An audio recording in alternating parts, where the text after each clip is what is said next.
You have 5 minutes to sign over your hotel empire, Grain, or I make the call to have you involuntarily committed for a mental breakdown.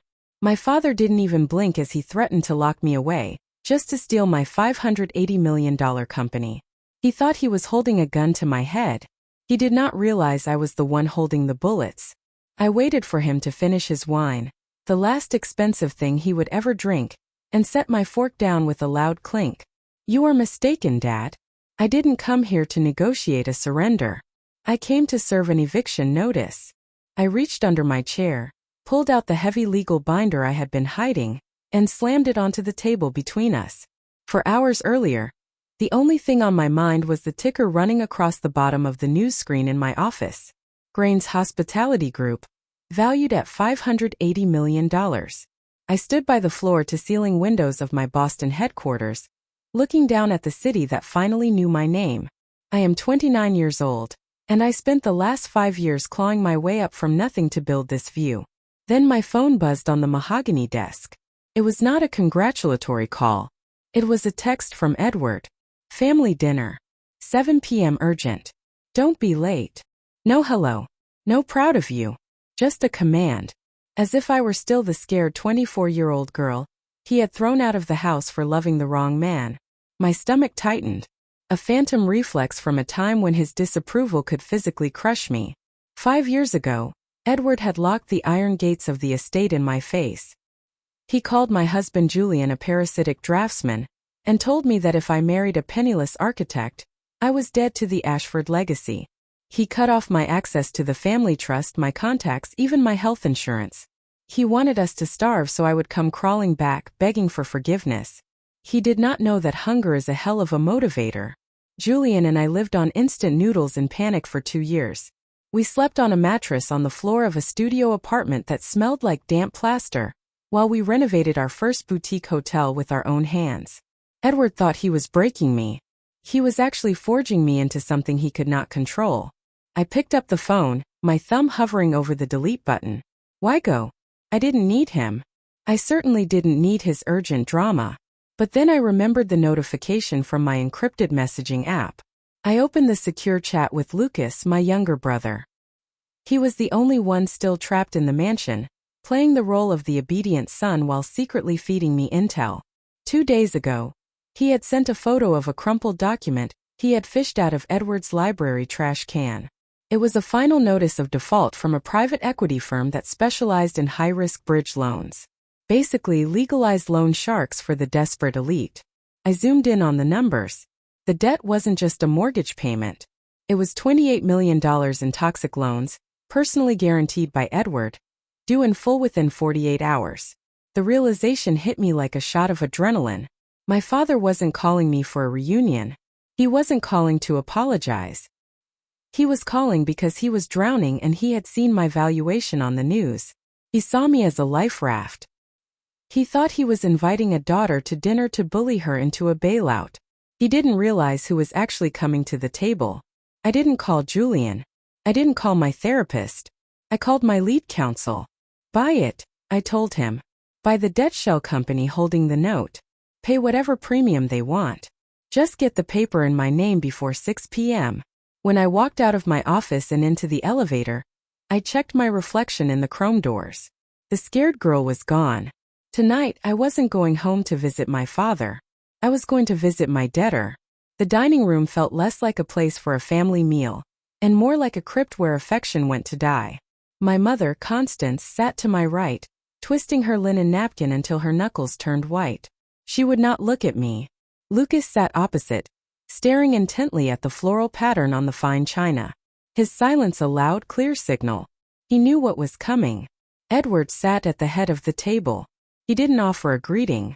He didn't ask how I had been for the last 5 years.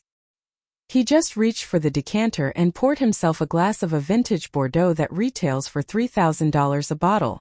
Money he definitely didn't have. As he tipped the bottle, I saw it. A microscopic tremor in his hand. The crystal neck rattled against the glass rim. He set the bottle down too hard to mask it. He wasn't calm. He was terrified. I saw the news, he said, slicing his steak with unnecessary violence. Beginner's luck is a dangerous drug, Grain. It makes amateur girls think they are actually businesswomen. He took a long sip of wine, his eyes drilling into mine. And how is the draftsman still playing with his crayons while you do the heavy lifting? He meant Julian. He always called Julian the draftsman, spitting the word like it was a slur, refusing to acknowledge him as an architect or a husband. 5 years ago, those words would have made me shrink into my chair. I would have stammered, tried to defend us, tried to beg for his respect. Tonight I just watched him. I watched the sweat beading on his upper lip despite the chill in the room. I watched the way his eyes darted involuntarily to the grandfather clock against the wall, measuring the time he had left. He wasn't a king holding court. He was a cornered animal baring its teeth because it had no other defense. I didn't feel anger. I felt the cold clinical detachment of a pathologist looking at a tumor. I was just waiting to make the cut. "We need to protect the family assets," he said, his voice dropping to a register that feigned concern. "I have been speaking with specialists. You are obviously under a tremendous amount of strain. It is making you erratic, unstable." He reached into his jacket pocket and slid a thick manila envelope across the mahogany table. It stopped inches from my plate. I opened the folder. The top document was a draft petition for emergency conservatorship. Beneath it were 3 psychiatric evaluations detailing my severe nervous breakdown, my paranoia, and my inability to manage complex finances. All signed, sealed, and ready to be filed with the probate court the moment I refused to cooperate.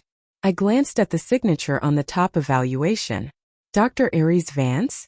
A man I hadn't seen since I was 12 years old. "Vance signed this?" I asked, keeping my voice flat. "He hasn't treated me in decades." He would lose his medical license for perjury before the ink dried on this page. Edward smiled. A cruel thin stretching of his lips that didn't reach his eyes. "Vance isn't worried about his license, Grain. He is worried about the $200,000 in gambling debts I covered for him in Atlantic City last winter. He writes exactly what I tell him to write." The realization hit me with the weight of a stone. He wasn't just a bully. He was a puppet master who collected people's sins and used them as leashes. He truly believed he could lock me away in a facility and steal my life just because he held a marker on a degenerate gambler. He thought this was his checkmate. He leaned forward, the smell of wine and arrogance rolling off him. "You sign the transfer of control to me voluntarily, or Dr. Vance files these in the morning.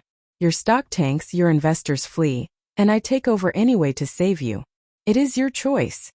I looked at the manila envelope, then up at him.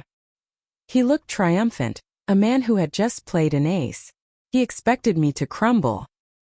He expected the old Grain to beg him not to ruin her reputation. But I just had one question left. A loose thread I needed to cut before I tightened the noose. "Why?" I asked, my voice barely above a whisper. "Not the business, not the money. Why Julian? He is a brilliant architect. He treats me like gold.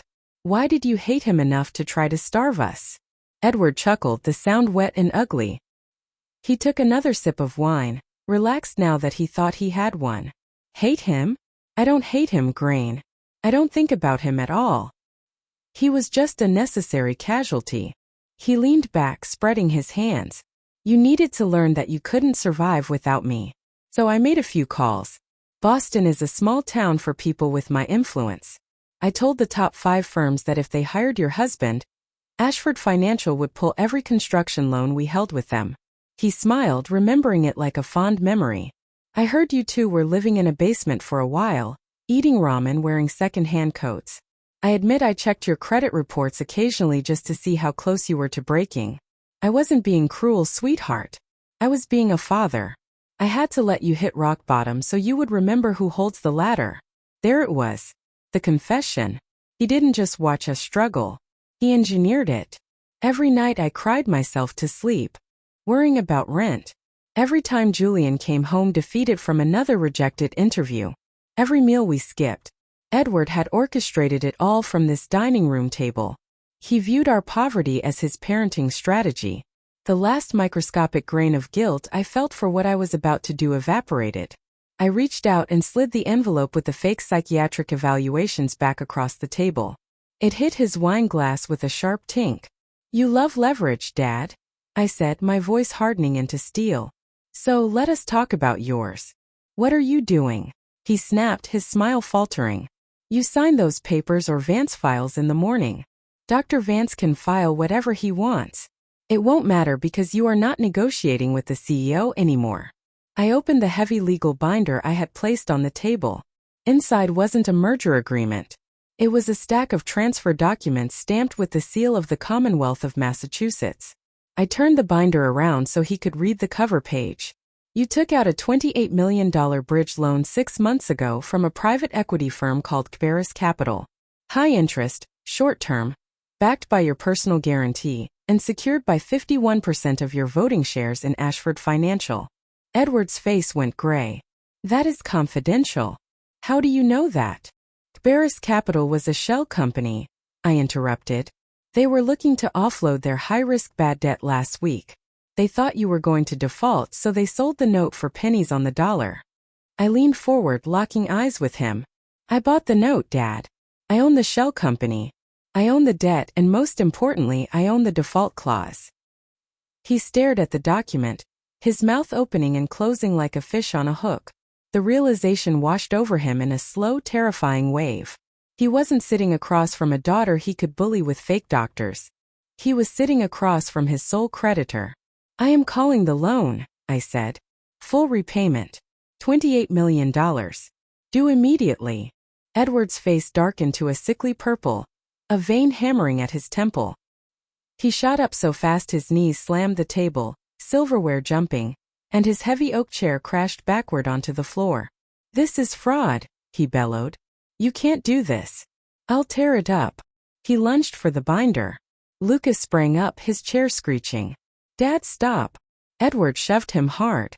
My brother stumbled into the sideboard, knocking a crystal decanter to the parquet. It exploded into glittering shards. Sit down, you coward. Edward roared, eyes wild as he clawed at the binder's pages, ready to rip my win into confetti. I didn't move. I didn't flinch. I simply picked up my phone. My thumb hovered over a pre-drafted message to my lead counsel. One word. Execute. I watched my father wrestle the heavy binding, breathing ragged, dignity gone like a man fighting a ghost. Then I hit send. Go ahead, I said, my voice slicing through his panting. Tear it up. Burn it. Eat it if you want. Edward froze, pages crumpled in his fists. He looked up at me, chest heaving. It doesn't matter, I said, locking my screen and setting the phone down. That binder is a courtesy copy. My legal team was waiting for my signal. They just electronically filed the confession of judgment with the Suffolk County clerk. It's on the docket now. I tapped the table once. Public record, Dad. The debt is called. The default is registered. The clock already ran out. He let the binder drop with a heavy thud. You can't. I have assets. I have the house. The house takes time to foreclose, I corrected. I didn't want the house. I wanted speed. I rose, smoothing my dress as if we were discussing seating arrangements, not a collapse. That's why I reviewed the collateral agreement you signed with Kberis. To get that bridge loan, you pledged your controlling stake in Ashford Financial as security. I stepped around the table until I was directly in front of him. He smelled like sour wine and fear. Under UCC Article 9, a secured creditor can seize voting rights immediately upon default to protect the asset. I leaned closer. I'm the creditor. My voice dropped to a whisper. I just exercised that right. I own your shares, Edward. I control the board. I control the building. I control you. His phone started buzzing in his pocket. Then mine. Then Lucas's. An ugly little chorus of alerts announcing the end. That's probably the board secretary, I said calmly. They've been notified of the change in control.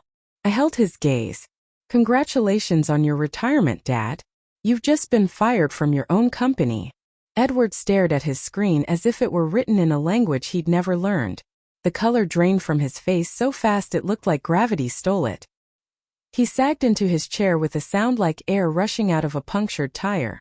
4 years, decades, he'd been a giant in my life, the man who controlled the weather in our house. Now he looked small in his expensive suit. A mean old man who borrowed too much to buy affection he never earned. He turned to my mother. Constance, he rasped. Tell her. Tell her this is insanity. My mother didn't move. Normally she'd jump in, soften, soothe, explain away his rage. Tonight she wasn't looking at him. She was looking at me, eyes wide with terror and something else. You could see the math happening in her head. The realization that the daughter he had exiled had just taken the crown off the king without breaking a sweat. She took a sip of water. Said nothing. That silence was louder than his screaming. It was the sound of loyalty shifting. I looked at Lucas. He lifted the wine glass he hadn't touched all night and took a long, slow drink. Then he set it down and met my eyes. The corner of his mouth twitched. Microscopic but unmistakable. A salute. You have 30 days, I said, letting the words settle over the room like a heavy blanket. 30 days to vacate the CEO suite at the Credential Tower. I've already instructed building security to revoke your access pass effective midnight tonight. Tomorrow you can go in with an escort to collect personal effects. Photos, plants. Leave the files. Edward made a strangled sound. I built that office. And you leveraged it to cover your bad bets, I replied. Now it's mine. My team audits the books on Monday. If I find more misappropriated funds, I won't just fire you, Edward. I held the pause like a blade. I will prosecute you. I didn't call him Dad. I couldn't. That man was gone. Picked up my purse. I expected to feel heavy, crushed under the enormity of what I'd done. Instead, I felt light, almost weightless, like the air had finally returned to my lungs. Grain, my mother whispered. Where are you going? Home, I said. To my husband. I walked out, heels clicking a steady, unbothered rhythm across the parquet. Behind me a chair scraped. You ungrateful witch. Edward screamed, raw and broken. The last gasp of a tyrant out of ammunition. I made you. You're nothing without me. I didn't stop. I didn't turn around. I kept walking past portraits of ancestors who would have hated me. Through the museum quiet foyer and out the heavy oak front door. The night air hit my face, cold, sharp, clean. I breathed in like the oxygen finally belonged to me. I went down the stone steps to my waiting car and didn't look back. You don't look back at a burning building once you've made it out alive. My penthouse was quiet when I got home. No fanfare, no victory music. Just the hum of Boston below and the smell of garlic and basil drifting from the kitchen. Julian stood at the stove, stirring pasta sauce in an old paint-stained t-shirt, humming off-key to a jazz record. He turned, spoon in hand, and smiled like this was any other night. Hey, he said warmly. I made your favorite. Cheap noodles, expensive wine, tradition. He didn't ask if I'd won. He didn't ask what I'd destroyed. He just offered me dinner. I set my purse down and crossed to him, pressing my face into his neck, soap and sawdust and safety. The tension holding my spine upright for hours finally snapped. I didn't cry, but I let out a breath that felt like I'd been holding it for years. It's done, I whispered. He's gone. Julian wrapped his arms around me and held me steady. No gloating, no celebration, just grounding. We're free, he said softly. We ate on the balcony, watching the city lights blink on like fireflies. We talked about the new hotel design, where to put the rooftop pool, whether we should get a dog. We didn't talk about Edward. We didn't talk about the money. We talked about our life, the one we built brick by brick without anyone's permission. 3 months later, I stood in the corner office at the Credential Tower. The name on the door read Ashford CEO. The sign on the building had changed too. Ashford Financial was gone, replaced by the sleek logo of our hospitality group. My assistant knocked. The architects are here for the renovation walkthrough. Send them in, I said. I turned back to the window and caught my reflection. Still me, but sharper, stronger. I touched the pearl earrings at my ears. They weren't new. They were my grandmother's, the only thing I'd taken from that house. A week after the dinner, my mother mailed them with a note. She would have wanted you to have these. I didn't keep them for sentiment. I kept them as a reminder. They say you can't choose your family, but you can choose to fire them. Julian walked in, rolling blueprints across my desk. He glanced up and grinned. Ready to build something new? I smiled back. Always.